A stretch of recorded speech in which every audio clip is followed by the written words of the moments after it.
Bismillahirrahmanirrahim. Assalamualaikum warahmatullahi wabarakatuh. Waalaikumsalam. Innal hamdalillah nahmaduhu wa nasta'inuhu wa nastaghfiruh wa na'udzu billahi min shururi anfusina wa min sayyiati a'malina. May yahdihillahu fahuwal muhtadi wa may yudlil falan tajida lahu waliyyan mursyida. Asyhadu an la ilaha illallah wahdahu la syarikalah wa asyhadu anna Muhammadan abduhu wa rasuluh. Allahumma salli wa sallim ala Muhammadin wa ala alihi wa ashabihi wa jami'il mu'minin. Amma ba'd. Yang terhormat Bapak Yusuf sebagai Sohibul Hajat dan keluarga, yang terhormat para hadirin undangan yang dimuliakan Allah. Syukur alhamdulillah saya ditakdirkan hari ini jam sekian bisa bertemu dengan bapak-bapak di rumahnya Pak Yusuf untuk satu acara, tadi sudah disebut tasyakuran khitanan. Bab khitanan ini kenapa ada tradisi di Indonesia, khususnya di Jawa, setiap anak Islam, anak seorang Muslim, kalau khitan itu mesti dirayakan. Sehingga ada yang menyebut walimatul khitan. Sebenarnya walimatul khitan itu tidak ada. Ada lagi orang yang mau naik haji, itu juga tasyakuran, kemudian diberi nama walimatul safar. Itu juga tidak ada. Yang ada itu adalah walimatul urs, yaitu menapa bapak-bapak? Walimatul nikah. Itu malah wajib. Ada orang yang melaksanakan walimatul urs wajib mengundang tetangga kerabat dekat. Dan yang diundang wajib datang. Karena itu walimatul urs itu adalah riskan kalau tidak diketahui oleh tetangga dan kerabat. Kapan nikah kok wis moro runcung-runcung? Kinten-kinten tangga-tangga teparo niki padha rasan-rasan mboten. Nek ana arek nom-noman loro lanang wedok boncengan gurung nikah mesti geger. Tapi kalau sudah diumumkan dengan nikah, ngundang tetangga-tetangga, jadi maklum, oh ya sudah nikah kok. Walaupun tidak rame-rame akad nikah saja, tetangga kanan kiri wajib tahu. Nah ini menghindari fitnah. Nah kalau khitanan itu tidak ada sunahnya walimatul khitan. Tetapi saya tidak sebagaimana saudara-saudara saya yang di sebelah sana Pak, yang jauh itu, nyebut walimatul khitan itu bid'ah Pak. Persano mboten? Sinten kinten sing kula maksud? Gitu. Wih bid'ah itu. Dididik bid'ah. Maulid Nabi bid'ah. Saya perangi itu dengan apa? Saya laksanakan Maulid Nabi. Pengajian Maulid Nabi tadi malam di musola saya. Saya adakan maulid.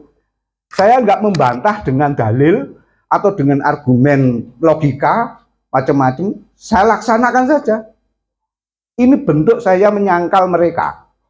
Karena saya tahu di TikTok maulid itu bid'ah. Nggak ada tuntunannya zaman Nabi itu. Ya persoalannya orang-orang yang semacam itu tidak pernah belajar tarikh dan sirah nabawi. Kalau kita belajar tarikh dan sirah nabawi, kita akan menemukan dalil-dalil, riwayat-riwayat di mana Nabi itu juga tidak diperingati, tetapi dibanggakan kelahirannya. Nah, kita melaksanakan maulid itu juga membanggakan, kita gembira dengan kelahiran Nabi. Kenapa ini saya singgung? Tadi juga disinggung berbarengan dengan maulid. Jadi maulid Nabi ini adalah bentuk kegembiraan umat Islam atas kelahiran Nabi. Jangan sampai kita mengikuti orang yang mengatakan bid'ah kemudian kita nggak ngikuti, akhirnya yang meramaikan kelahiran tokoh Nabi itu agama sebelah, Pak. Perayaan Natal rame dibarengkan dengan Nataru, Natal dan tahun baru rame. Nah, kita umat Islam seharusnya kita gembira sebagaimana mereka gembira saat Natal. Maulid Nabi itu harus kita rayakan. Saya waktu kecil dulu, kalau maulid, itu di gang-gang begini ini, setiap rumah mengeluarkan layah, Pak. Layah atau cowek layah ya. Atau tempeh. Isinya macam-macam, berkat, jajan. Setiap rumah bawa. Ditumpuk di atas tikar, di jalan gitu. Itu masa kecil saya, enggak tahu masa kecil Bapak mesti sama. Terus nanti habis acara itu ada sedikit tausiah, ada doa, pulang masing-masing, bukan bawa yang dibawa tadi, tapi bawa milik orang lain, ijol-ijolan. Nah ini kan bentuk guyub ya, rasa gembira, guyub, ono tausiahnya, ono dongane.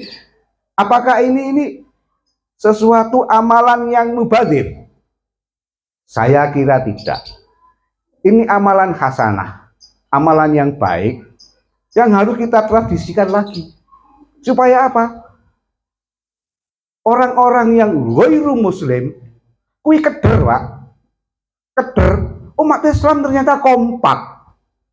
Lah kok ono wong Islam sing membid'ahkan maulid. Itu gak usah direken.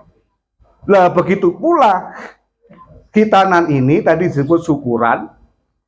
Kita tidak menggunakan walimatul khitan karena memang tidak ada syariatnya. Kita ganti dengan syukuran.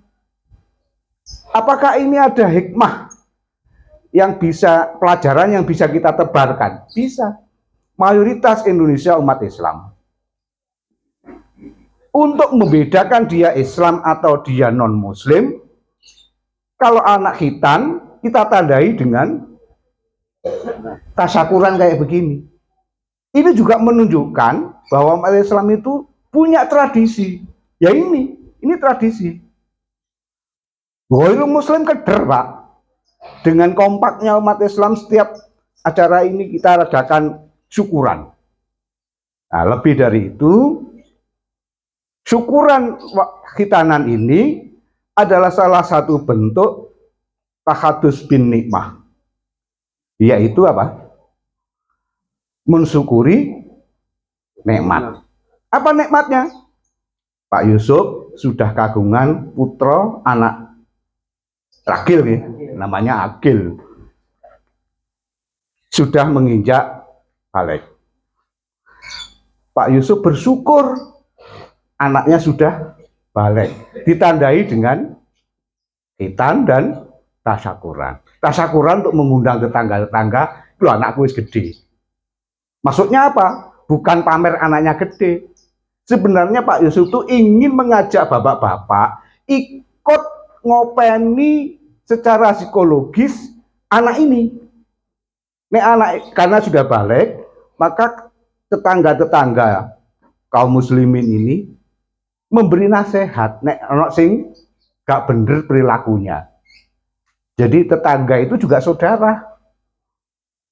Kalau ada yang tidak baik, kita saling mengingatkan anak itu.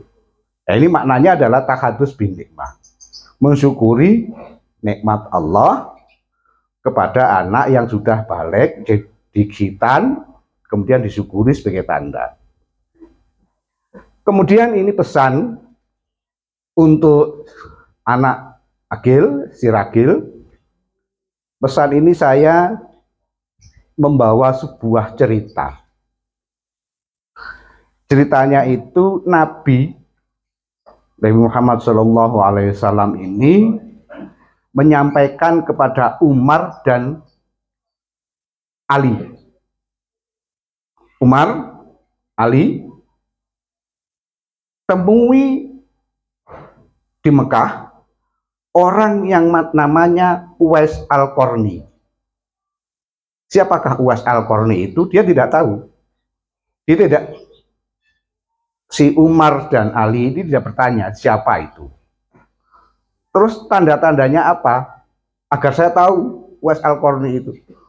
Tanda-tandanya Uwais Al-Qarni ini punya sopak di tengkuknya ini. Tahu sopak, Pak? Bukan, sopak itu kulit yang belang putih itu loh, Pak.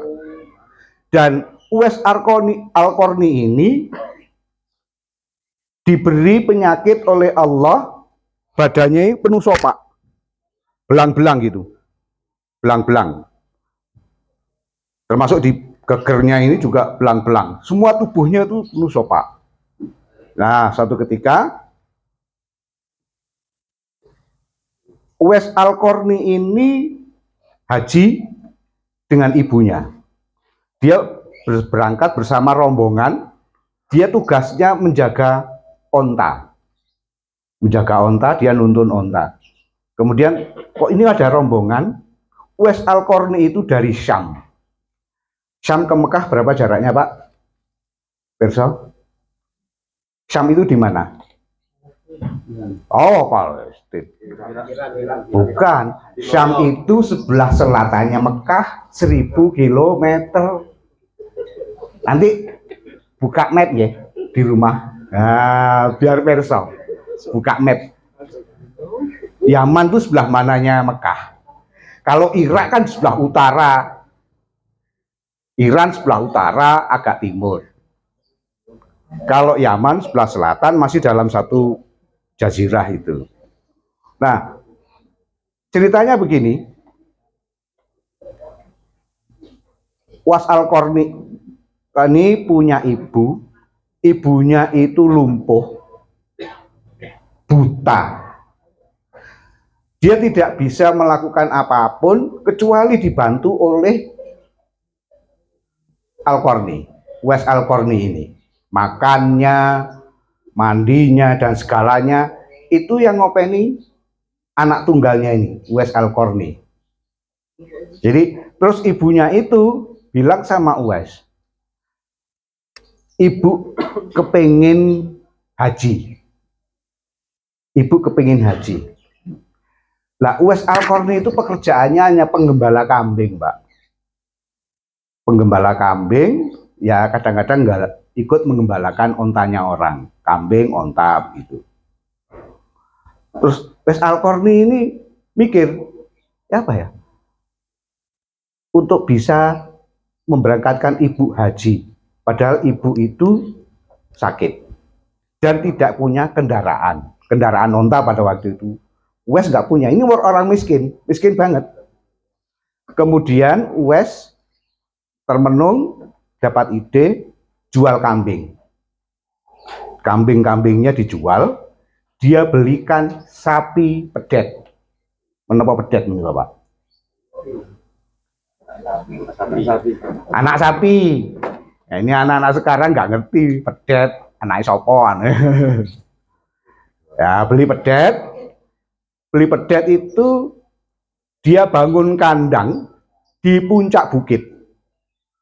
Uwais ini di puncak bukit,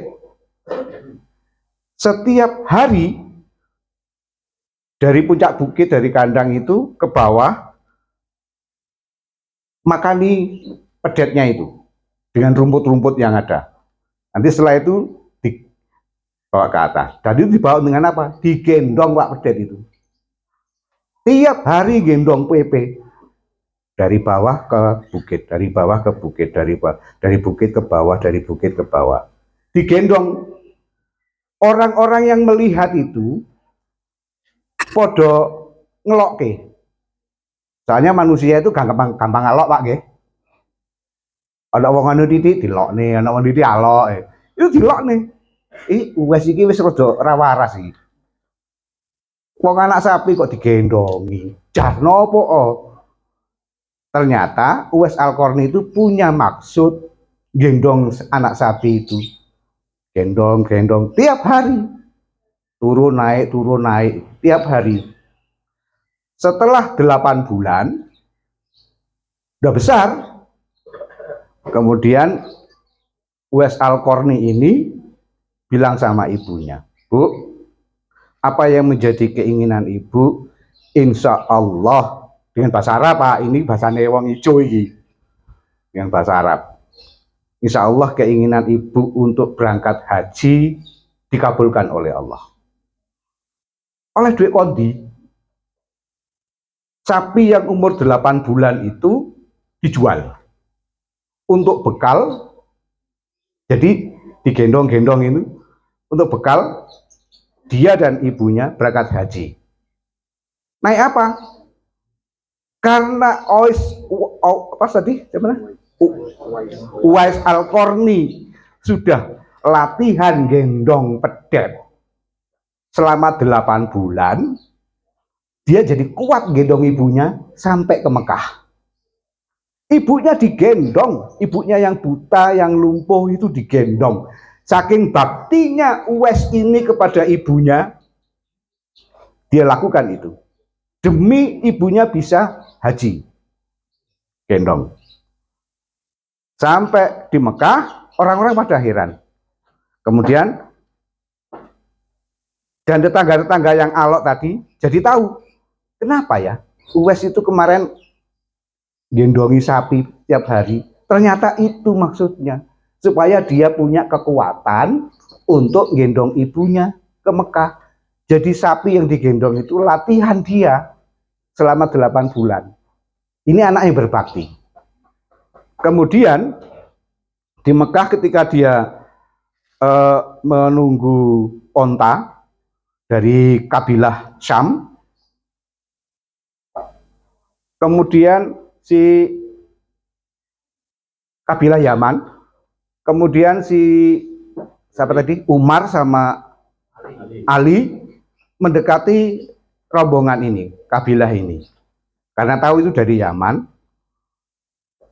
karena jarang, bukan penduduk Mekah. Ditanya apakah ada di kelompok ini orang yang namanya Uwais Al-Qarni. Ada itu di sana, sedang nunggu onta. Didatangi oleh Umar. Ditanya, kenapa Rasulullah menyuruh Umar untuk mencari Uwais? Kata Rasulullah, carilah Uwais dan mintalah doa kepada Uwais. Karena doanya Uwais itu makbul. Dan Uwais itu menjadi viral di penduduk langit. Karena baktinya kepada ibunya. Ditanya, apakah Anda Uwais Al-Qarni? Iya. Umar nggak percaya. Jangan-jangan ini wong ngaku-ngaku. Kemudian, kalau tunjukkan buktimu kalau kamu Uwais Al-Qarni. Ditunjukkan, bajunya dibuka, di tengkuknya belakang ini ada apa tadi, belang. Oh ya betul ini. Lah belang yang lain ini hilang Pak. Dari mana hilangnya? Ketika Uwais tawaf di Ka'bah bersama ibunya, ibunya berdoa. Ibunya berdoa supaya Uwais Al-Qarni ini penyakitnya dihilangkan. Sejak ibunya berdoa begitu, karena baktinya sang anak, doa ibu itu manjur kepada anak yang berbakti. Keluar dari Masjidil Haram, sopaknya ini, belang-belangnya itu hilang Pak. Tinggal disisakan di sini. Kenapa Allah menyisakan di sini?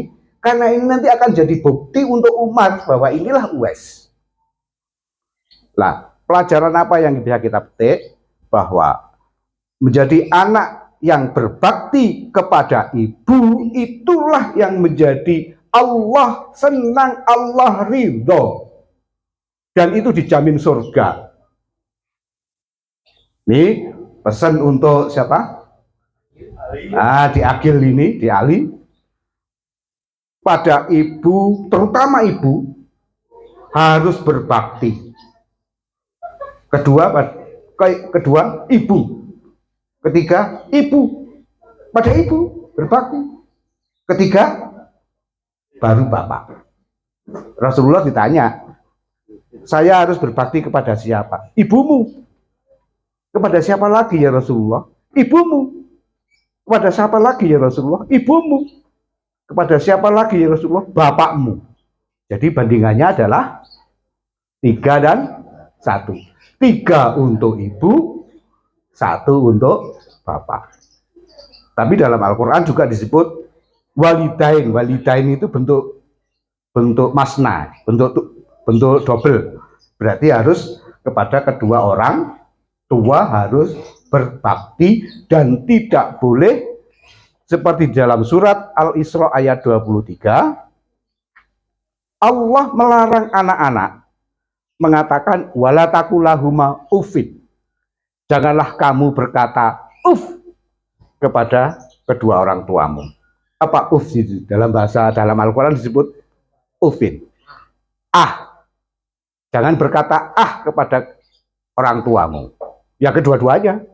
Kita tidak boleh. Misalnya kita disuruh, belikan ayah rujak di situ.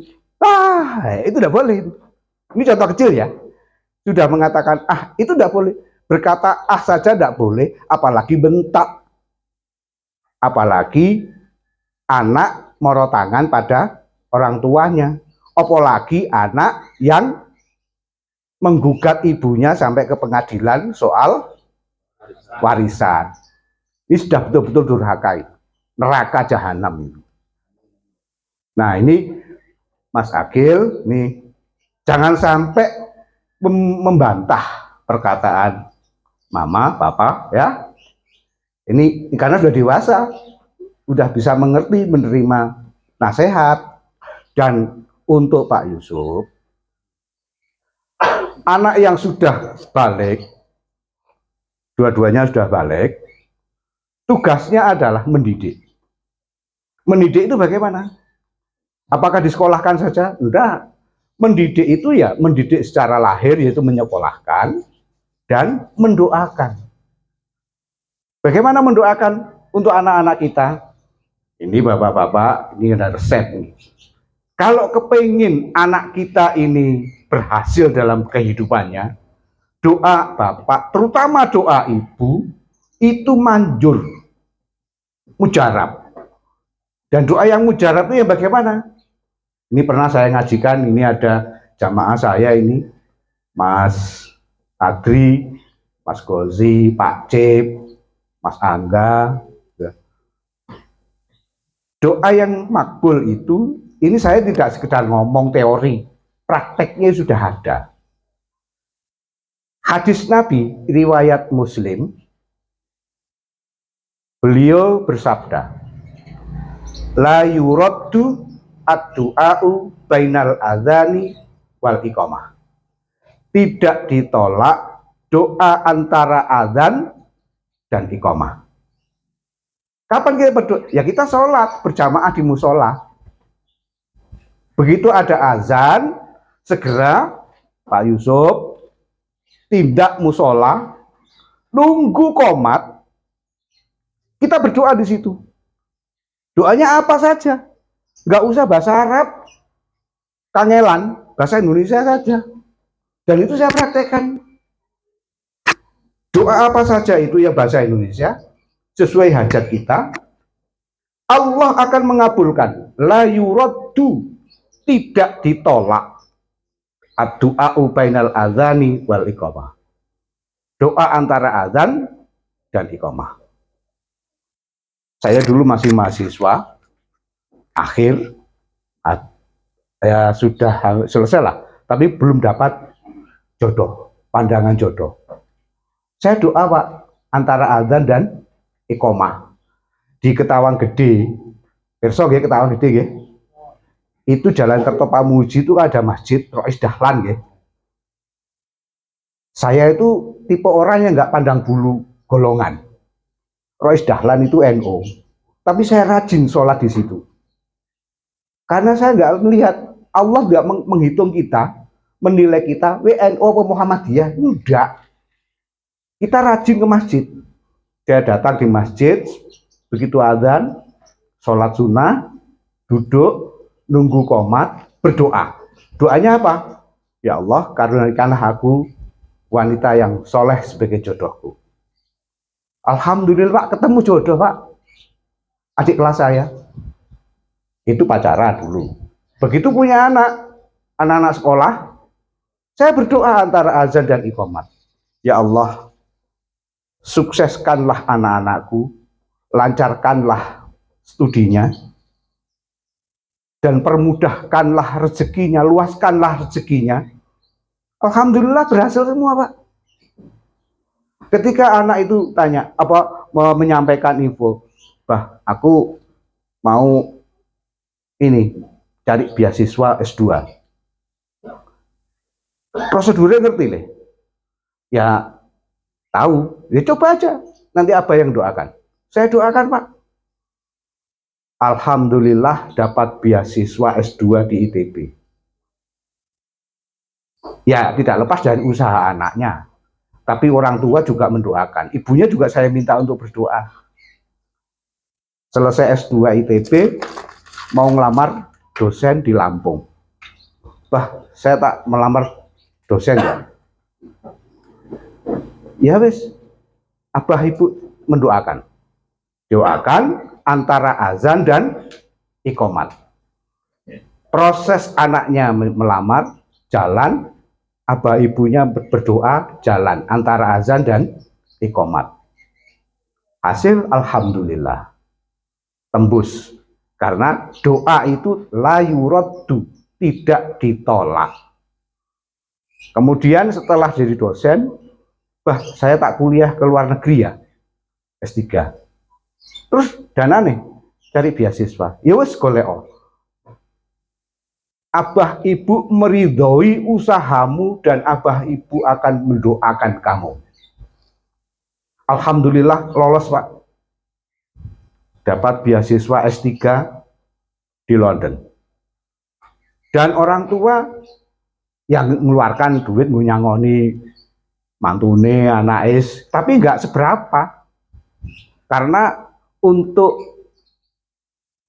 asuransi kesehatan saja satu orang itu 54 juta. Itu belum kontrakannya. Nah kalau 2 orang suami istri berarti 54 kali 2. Duit dari mana? Ternyata ada jalannya Pak. Ya kita berdoa pada Allah, ya Allah, antara azan dan iqamat itu. Anak saya yang kedua, putri, bah doakan Agus supaya segera ada orang laki-laki yang datang melamar saya. Betul, malam tahun baru masuk tahun 2001, tiba-tiba ada datang pemuda dari Medan. Dan saya sudah kenal karena temannya dulu teman di MAN, Jalan Bandung, sama dengan anak saya. Loh, Cuk, ngapain ke Malang? Anu bah, liburan.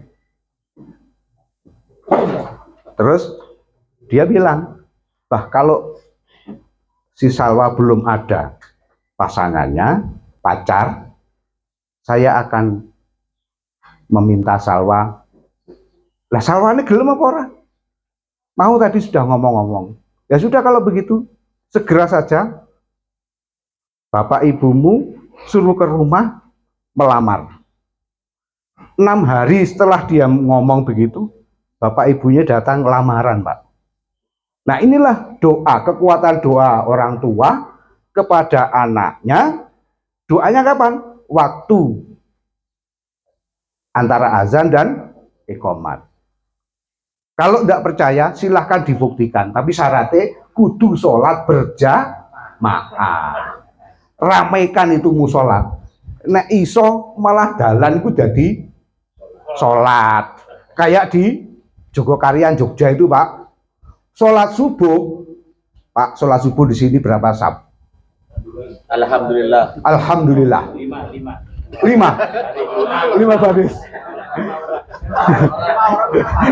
Alhamdulillah.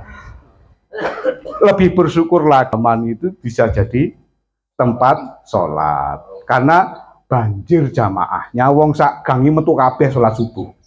Kayak di Masjid Jogokarian Jogja itu, sholat subuh itu sampai jalan. Ini saksinya, ini sering keluyuran ke Jogja, betul ya? Rame. Rame ya? Dan Masjid Jogokarian itu tidak mengenal golongan, Pak. Nggak mengenal NU, nggak mengenal Muhammadiyah. Wong sak kampung kono itu, wis pokoknya jenenge masjid, ya ditekani. Jangan sampai kita sholat milih-milih, Pak. Iku masjid Muhammadiyah ya? Enggak, aku nang kene ae. Iku masjid NU ya? Enggak, aku nang kene ae. Itu orang musyrik, Pak. Di dalam surat Ar-Rum ayat 31, 32. Itu musyrik itu. Nek meleh-meleh berarti masih ada ikatan golongan. Orang yang terikat dengan golongan berarti dia mengilahkan golongan. Dan kalau mengilahkan golongan berarti bukan mengilahkan Allah. Padahal syahadat kita bunyinya adalah asyhadu alla ilaha illallah. Aku bersaksi bahwa tidak ada ilah kecuali Allah. Nah, jangan sampai golongan itu menjadi ilah. Kalau itu sudah tidak ada, berarti kita bisa sholat di mana saja. Apakah itu masjidnya NU atau masjidnya Muhammadiyah? Pokoknya sholat di tempat itu yang kita bisa menjangkau. Kalau di sini misalnya mau Jumatan, kok arepe nang masjid NU adoh, si cedek masjid Muhammadiyah, yang masjid Muhammadiyah. Kok cedek ambek masjid NU, yo nang masjid NU. Itu pertimbangan praktis nggih. Bukan pertimbangan golongan. Hati-hati ini. Dan sudah sholat jamaah tadi 5 waktu. Buktikan bahwa Bapak doa antara azan dan iqamat itu manjur. Maka Pak Yusuf doakan putra dan putrinya. Ini Pak Agus ini juga saya nasihati itu. Pak Agus dongakno anak-anak. Insya Allah. Kalau kita bersusah payah menggulawentah anak, Pak. Mengko nek anak dadi mulya uripe, sing ketiban mulya mengko sinten? Orang tua, mosok tanggane. Iya ta, wong tua. Nek anak belunat, sing ketiban awu sinten? Wah. Oh, gaya wong tua. Kena sebabnya, Pak. Tanggane kena sebabe. Sing utama wong tua. Leres menika. Ah menika mila menika gulawentah anak itu menjadi kewajiban orang tua. Saya nyuwun sewu, saya ini cerita. Saya tidak respect dengan kelompok-kelompok tertentu yang dia giat berdakwah dari masjid ke masjid, tapi kemudian meninggalkan kewajiban ngopeni anak lan bojo. Ada nang mboten? Mriki wonten. Nah, jadi pergi kemana-mana 3 hari, 7 hari, 40 hari, 4 bulan, tapi anaknya ditinggalkan, istrinya ditinggalkan, pendidikan anaknya nggak diopeni. Nah ini itu padahal amanah. Berdakwah yang begitu tidak bukan amanah dari Allah. Yang amanah adalah anak dan istri. Jadi kalau kita meninggalkan anak dan istri dengan cara begitu, itu mubazir, Pak. Memubazirkan amanat Allah. Itu mubazir. Sebab nanti anak-anak kita ini kalau terlantar, yang rugi adalah orang tuanya di masa yang akan datang. Berdakwah ya berdakwah. Saya ini juga berdakwah, tapi nggak mungkin saya meninggalkan anak dan istri. Saya berdakwah ya sampai Kalimantan Timur, sampai Tuban. Itu Pak Agus yang nganter ke Tuban itu. Sampai ke Caruban, Pak Agus juga yang nganter sopirnya.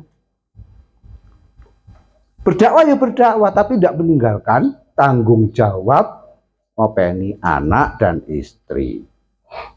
Ditambah bagaimana menguatkan usaha kita untuk membangun keluarga yang baik. Apapun masalahnya, selesaikan solusinya adalah di musola, di masjid, sholat berjamaah. Nah, inilah barangkali tausiah singkat di siang hari ini. Mudah-mudahan kita berdoa bareng-bareng pakai bahasa Indonesia saja ben mantep nang jero ati nek awake dhewe ngerti. Sebab kalau saya menggunakan bahasa Arab, Bapak-bapak nggak ngerti artinya. Iya loh? Allahumma ya Allah, jadikanlah keluarga-keluarga kami keluarga-keluarga yang dilimpahi keberkahan dan memperoleh jalan kemuliaan dalam mengarungi kehidupan ini. Bukalah pintu-pintu kemuliaan untuk kami sekeluarga ya Allah. Allahumma ya Allah, jadikanlah Mas Agil dan kakaknya Mbak Mia sebagai anak yang soleh, solehah, berbakti kepada kedua orang tuanya dan bisa memuliakan hidup kedua orang tuanya. Allahumma ya Allah, jadikanlah kami semua ini sebagai orang tua yang bisa menggulawentah anak-anak kami, cucu-cucu kami. Ya Allah, dan wafatkanlah kami dalam keadaan husnul khotimah. Rabbana atina fid dunya hasanah wa fil akhirati hasanah wa qina adzabannar. Wa subhanaka rabbika rabbil izzati amma yasifun wa salamun alal mursalin walhamdulillahi rabbil alamin. Assalamualaikum warahmatullahi wabarakatuh. Waalaikumsalam warahmatullahi wabarakatuh. Alhamdulillah, tausiah ini selain untuk keluarga sahabat juga untuk kita semua. Semoga menjadi utopis bagi kita semua yang belum memakmurkan musola, masjid dan tempat-tempat ibadah di sekitar kita. Mengingatkan kita semua untuk terus berjamaah